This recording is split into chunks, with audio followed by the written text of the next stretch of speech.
Nasa bahay ka lang. Labas mo kulto. Labas mo. Kulit mo. Hay fever.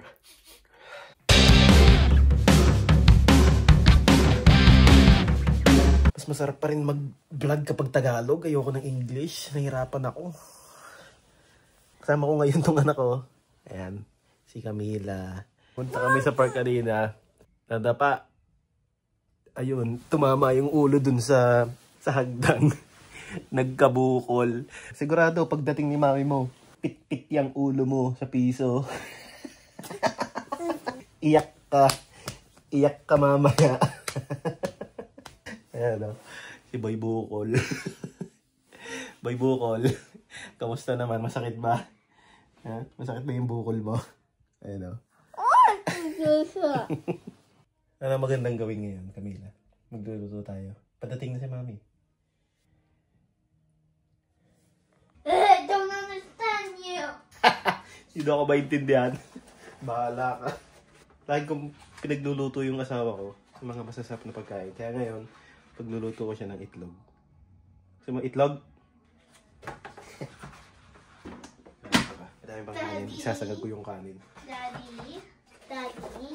Daddy. Oh! What is mommy's dinner tonight? Itlog. I know. I want 3. No, I'm gonna crack 5 eggs. 2. Tapos paghahalu-haluin ko siya lahat. I want 2. Sorry, yata ako malapit. Please, can I crack the eggs with you, Daddy? Please, can I crack the eggs? Yes. Yay. Want to crack the eggs? Yan, pagbabasagin natin ng itlog. Kita natin. Uy, galing ah.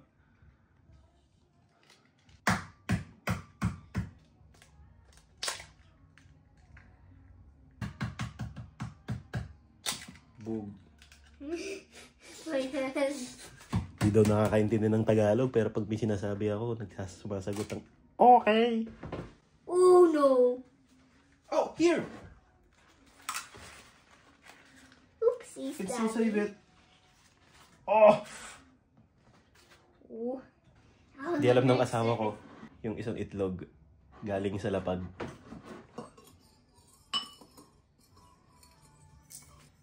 Milk. Yan, naging cooking show pa nga. Okay ba? Tuturuan ko kayo kung paano magluto ng itlog. Pag gumugulong na yung tubig, kapag nilagay nyo sa kawali, ibig sabihin luto na, mainit na. Tignan na natin yung mantika.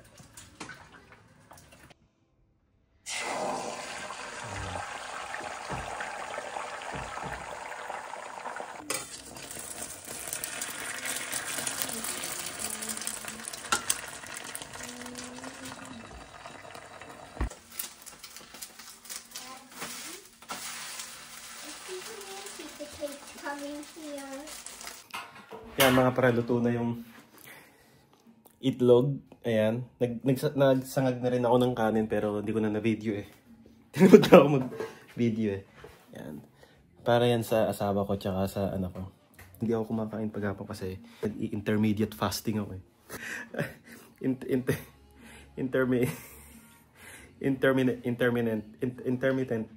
Basta yun na yun. Hindi kumakain. Hintayin na lang natin yung asawa ko na mahilig kumain ng itlog. Gusto ba yung video? Just myself. Bakit? Bakit ako may video? Wala. Tatanungin kita kung masarap yung itlog. Now, let's pray. Jesus, thank you for the food very much. Amen. Sarap. Sarap ng itlog ko. Yes. I'm gonna choose here. Which one do you want? Old Testament? Which one? Best friends.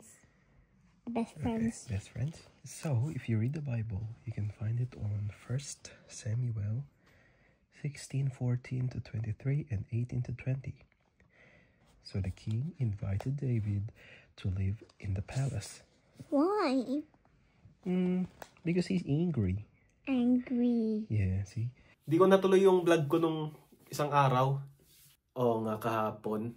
kahapon yun. Hindi ko natuloy yung vlog ko kasi pupunta sana kami sa park nung anak ko. Hindi na rin ako nagpatubili. Nadalhin siya sa hospital since libre naman dun sa dito sa may hospital dito sa may city. After mga 4:30 kami dumating doon, tapos nakauwi kami dito 7:30 na.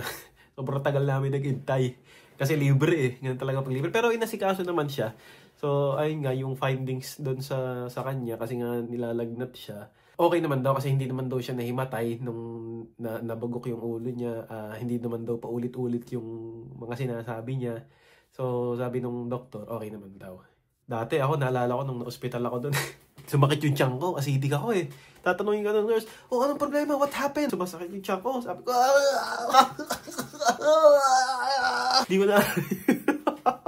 May wisyo ako doon. Pero syempre, sabi ng tatay ko, acting daw ako eh. So, acting ako.